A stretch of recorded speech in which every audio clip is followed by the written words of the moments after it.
என்ன என் ஆனந்தம், என்ன என் ஆனந்தம் சொல்லக்கூடாதே. என்ன என் ஆனந்தம், என்ன என் ஆனந்தம் சொல்லக்கூடாதே.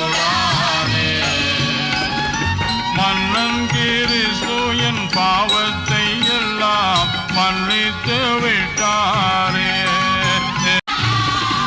வெள்ளங்கி பொன்மூடி வாத்தியம் மேல் வீட்டில் ஜெய கொடியுடனே மண்ணுலகில் வந்து விண்ணுலகில் சென்ற மன்னனை ஸ்தோத்தரிப்போம்.